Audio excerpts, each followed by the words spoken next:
اللي غلطوا معايا ما غير رجعوا فين كانوا، حاج كامل اللي معايا بحال ما كنديرش الفرق ما كيبقاوش فيا. واش البلباله كالعاده بلا ما نوصيكم ديروا لنا لايك كومونتير نبداو. كتبدا قصه بواحد العميل في المخابرات المركزيه سميتو برادلي، وغادي يكون برادلي في واحد المهمه رسميه، وكان غادي يجيب واحد المعلومات من عند واحد التاجر ديال السلاح، وغادي تكون واحد البنت سميتها سوزان كتواصل مع برادلي، وهادشي باش تعاونوا من بعيد وتوريه البلاصه اللي غادي يمشي ليها بالضبط، وتنعتلوا المداخل والمخارج ديال داك المقر. غادي تهضر معاه في الصونفير وغادي توصلوا حتى لعند التاجر ديال السلاح، واللي كان برادلي جاي لعنده باش يعرف منه المكان ديال واحد الشنطه ديال واحد القنبله نوويه. برادلي غادي يحاول يهدد التاجر ديال السلاح بالفردي، وغادي يخوفو باش يعرف منه البلاصه ديال داك القنبله، وقال له الا ما وراش البلاصه ديال داك الشنطه غادي يقتلو مباشره. انا التاجر ديال السلاح غادي يقولوا بلي ما كاين حتى شي مخلوق كيعرف البلاصه ديال داك الشنطه من غيره، وهادشي حيت هو قتل كاع الناس اللي عندهم علاقه بهاد الشنطه، وهكا برادلي ما غاديش يقدر يقتلو، وهادشي حيت محتاجو باش يعرف البلاصه ديال داك الشنطه. ولكن المفاجاه ان برادلي غادي يقتل التاجر ديال السلاح بلا ما يقصد، وغادي يتصدم حيت قتلو بلا ما ياخذ منه المعلومه اللي جاي على قبلها. انا العصابه ديال داك التاجر غادي يسمعوا الصوص ديال القرطاس، وغادي يكونوا جايين بالزربه لعند برادلي باش ينتقموا منه. انا سوزان غادي تبقى كتعاود برادلي عن بعد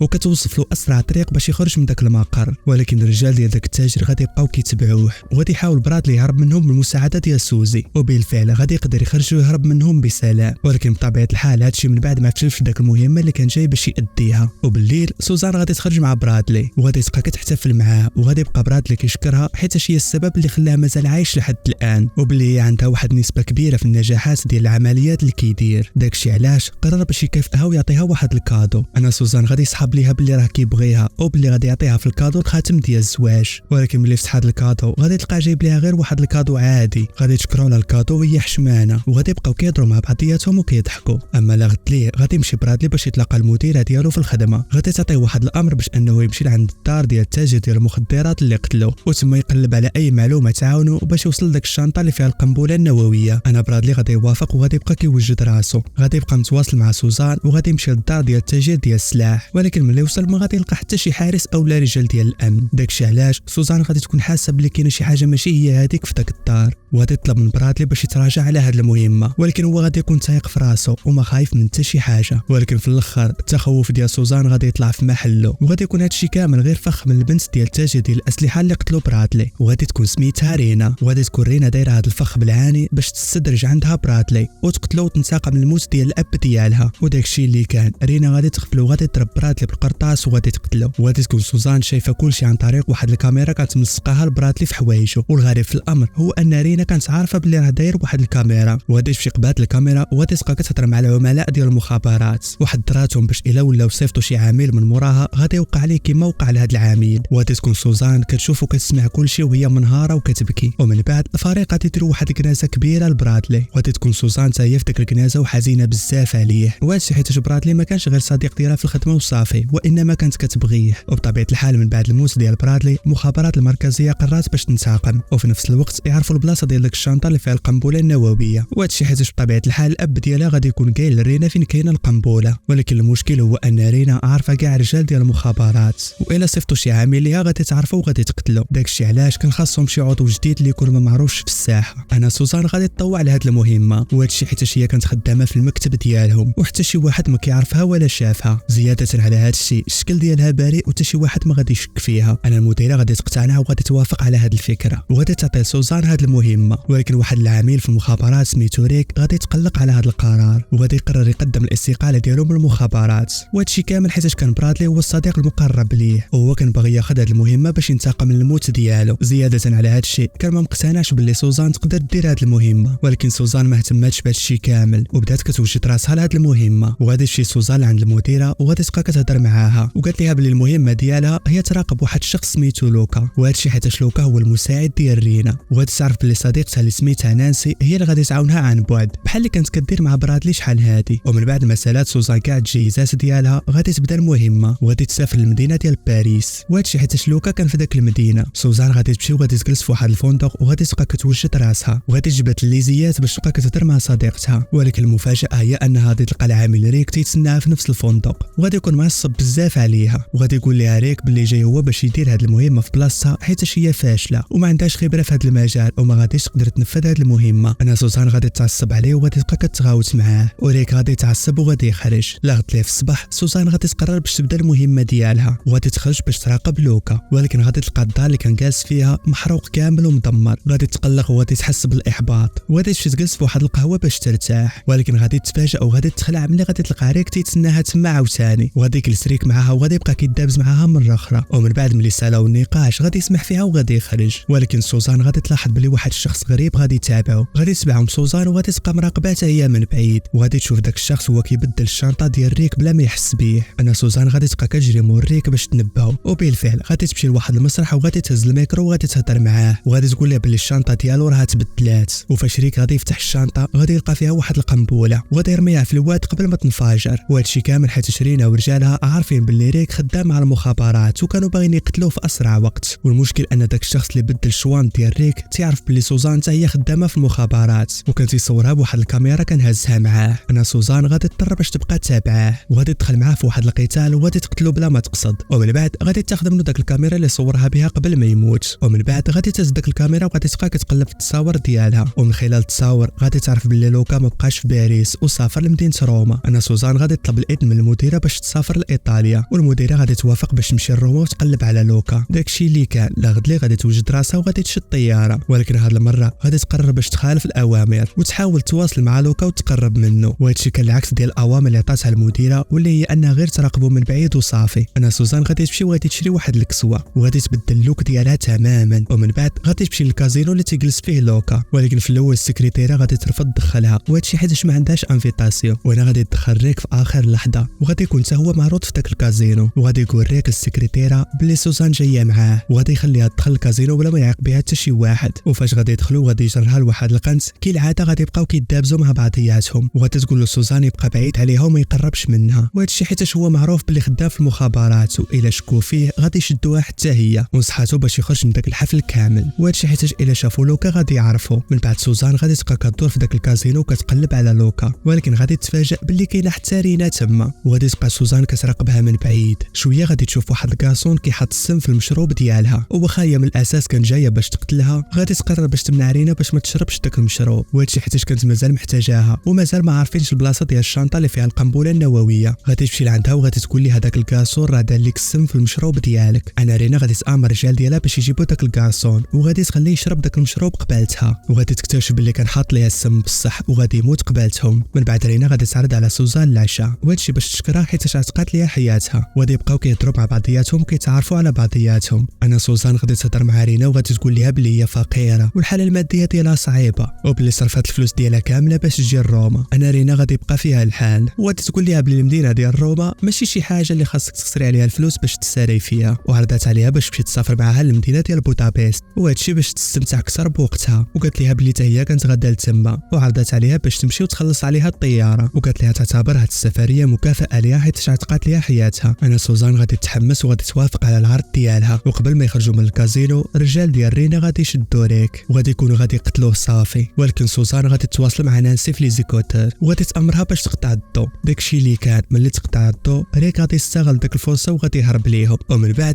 رينا غادي تاخذ سوزان وغادي تطلع معها للطياره ولكن على غفله هما طايرين واحد من الرجال ديال رينا غادي يتقلب عليها وغادي يقتل العصابه ديالها كاملين وغادي يهز عليها السلاح باش يقتلها حتى هي. ولكن سوزان غادي تشتبك معاه وغادي تقدر تقتلو في اخر لحظه وغادي تعتق رينا من الموت للمره الثانيه. ولكن رينا فاش غادي تلاحظ المهارات القتاليه ديال سوزان غادي تشك فيها وعرفاتها باللي خدامه مع المخابرات. هزات عليها الفردي وكانت ناويه باش تقتلها ولكن سوزان غادي تتصرف بالزربه وغادي تقول لها بلي الاب ديالها تاجر ديال السلاح وظفها باش تبقى حامياها وغادي تقدر سوزان باش تقنعها بهاد الكذبه. ولكن واخا هكاك رينا كانت مازال عندها شي شكوك وغادي تحضرها وقالت لها الا عرفاتها بلي كتكذب عليها فما غاديش تعطلها وغادي تقتلها وقبل ما تقتلها غادي تعذبها بشي طريقه اللي ما غاديش تقدر تتخيلها وغادي يكملوا طريقهم وغادي يوصلوا لبودابست. وغادي تقول رينا لسوزان بما انها هي الحارسه الشخصيه ديالها فخاصها تحمي حتى القنبله النوويه اللي هزاها هي وقالت لها بلي غادي تلاقى واحد البنت بالليل حيت داك البنت ممكن تشري من عندها داك القنبله والا ما كملاتش هاد الصفقه غادي تبيعها لواحد الراجل اللي غدت ليه. انا سوزان غادي تعرف بلي ما عندهاش بزاف ديال الوقت باش تسالي هاد المهمه. ومن بعد غادي تعرف بلي صاحبتها نانسي جات حتى هي لبودابست، وهادشي حيت كانت خايفه عليها. وهادشي من بعد ما سوزان طفات لي سيكوتور ديالها والتليفون باش كانوا كيتواصلوا. وفاش المخابرات تقلقوا عليها صيفطوا موراها نانسي باش تطمن عليها. من بعد رينا غادي تجي وغادي تشوف نانسي وغادي تعرفهم سوزان على بعضياتهم، وغادي تقول لهم بلي نانسي مجرد صديقه قديمه ليها وصافي، وغادي يبقاو كيهضروا مع بعضياتهم وهما في الشارع. ولكن في هذه اللحظه غادي تجي واحد الطوموبيل مسلحه وغادي يبقاو كيضربوهم بالقرطاس. ولكن سوزان غادي تحمي رينا في اخر لحظه وغادي تعتق ليها الحياه ديالها المره الثالثه. ومن بعد غادي تهز واحد الموتور وغادي تبقى تابعه داك الطوموبيل، وغادي تفاجئ ملي حبساتها بلي اللي فيها هي واحد العميله صاحبتها وكانت خدامه حتى هي في المخابرات، وبلي هاد العميله كانت عميله مزدوجه. وفاش عرفات بلي سوزان اكتشفت الحقيقه ديالها قررت باش تقتلها. ولكن واحد القناص غادي يضرب ديك العميله في اخر لحظه وغادي يعتق الحياه ديال سوزان قبل ما تقتلها داك العميله الخائنه. ولكن سوزان ما قدرتش تعرف شكون هو هذا القناص. وفاش رجعت سوزان عند رينا غادي تقول لها رينا بلي كاع رجالها ماتوا بالقرطاس وبلي بقات بوحدها في هذه المدينه. هنا سوزان غادي تقول لها ما تخاف من حتى شي حاجه وبلي هي ونانسي غادي يحميوها. وفاش غادي يطيح الليل غادي تمشي سوزان وصاحبتها نانسي باش يحميو رينا، وهادشي باش يكملوا الصفقه اللي دارت. ولكن سوزان ونانسي كانوا دايرين واحد الخطه باش يمنعوا هاد الصفقه. قبل ما تجي البنت اللي غادي تشري من عندها القنبله غادي تطلع نانسي لذاك المسرح وغادي تبقى كتلاهيهم، وسوزان غادي تمشي تاخذ داك البنت اللي غتشري القنبله وغادي تخرجها. وكانت عليه تنجح في هذه المهمه قبل ما يدخل ريك، وغادي تقدر داك البنت تهرب من سوزان في اخر لحظه. ولكن سوزان غادي تبقى تابعاها وغادي تدخل معاها في واحد القتال، وفي واحد اللحظه كانت غادي تقتل سوزان بواحد الموس. ولكن في اخر لحظه غادي تدخل رينا وغادي تقتل داك البنت وغادي تعتق سوزان. ولكن في هذه اللحظه غادي تكون رينا عرفات بلي سوزان عامله في المخابرات، والغريب في الامر هي انها عرفات هذه المعلومه عن طريق الصديق ديالها اللي كانت كتبغيه اللي سميتو برادلي. وانا غادي نكتشفوا بلي برادلي ما ماتش ومازال عايش، وبلي هو ورينا زوروا الموت ديالو، وبلي هو تا هو عامل خائن. وبطبيعه الحال سوزان غادي تكون كتسمع هذه الهضره وهي مصدومه وما متيقاش هادشي اللي كيوقع. حتى غادي يجي واحد من رجال ديال رينا وغادي يضربوها وغادي يحبسوها في واحد البلاصه حتى يبيعوا الشنطه لا غتليه، ومن بعد عاد يرجعوا يقتلوها. لا غتليه غادي تفاجئ سوزان ملي غادي تلقى برادلي جاي باش يهضر معاها، وغادي يقول لها برادلي بلي هو كاع ما خائن، ولكن هو تقرب من رينا ودخل معاها في واحد العلاقه باش يطمعها ويعرف منها البلاصه ديال الشنطه. وقال لها بلي هو طول الوقت كان تيراقبها من بعيد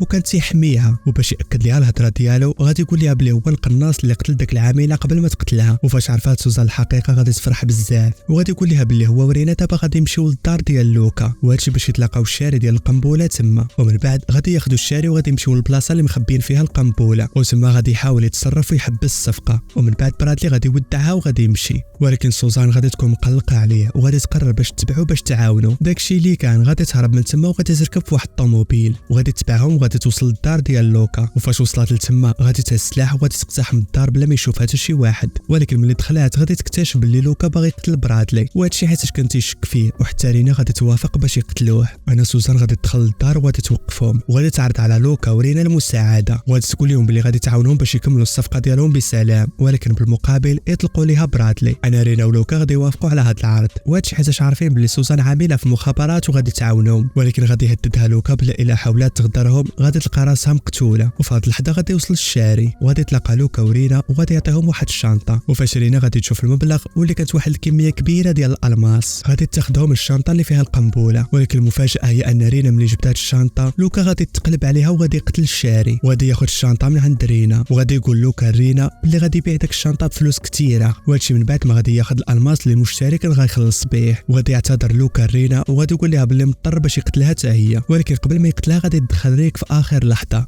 وسوزان غادي تستغل هذه الفرصه وغادي تقدر بالرجال ديال لوكا وغادي تبقى كتقتلهم واحد بواحد. ولكن لوكا في هذه اللحظه غادي يكون مازال عايش وغادي يقرر باش يضربها بالقرطاس. في هذه اللحظه برادلي غادي يتلاحق بالتها وغادي ياخذ في بلاصه القرطاسه. في هذه اللحظه لوكا غادي يحاول يهرب وغادي يطلع في الطياره الخاصه ديالو وغادي يطير بالهليكوبتر وكان هاز معاه الشنطه. ولكن سوزان غادي تبقى تابعه وغادي تتعلق فيها، ومحاوله كبيره منها غادي تقدر توصل للطياره وغادي ترمي الشنطه اللي كانت فيها القنبله في الماء وغادي تدمرها. داكشي علاش لوكا غادي يتعصب وقرر باش يقتلها. ولكن في اخر لحظه غادي تدخل صديقتها نانسي وغادي تضرب لوكا بواحد القناصه وغادي تقتلو. وهكا سوزان والاصدقاء ديالها غادي يكونوا قدروا يعتقوا العالم من داك القنبله، وغادي ترجع سوزان وغادي تطمن على برادلي وغادي تكون الاصابه ديالو خفيفه وما فيها حتى شي خطوره. وغادي يجيو البوليس وغادي يشدوا رينا ورجالها. اما المديره ديال المخابرات غادي تمشي تلقى سوزان وغادي تهنئها وغادي تقول لها بلي هي من احسن العملاء اللي شافت، وقررت باش تعطيها الترقيه وتكلفها بواحد المهمات جداد. وسوزان غادي تكون فرحانه ومتحمسه بالخدمه الجديده. ومن بعد غادي يجي ريك وغادي يعتذر منها، وهادشي حيت كان تيتنمر عليها وتيقلل من القيمه ديالها في الاول، وغادي يهنيها بالنجاح ديال المهمه وغادي يرحب بها في الفريق ديالو. ديالهم. وهكا كيتسالى الفيلم ديالنا.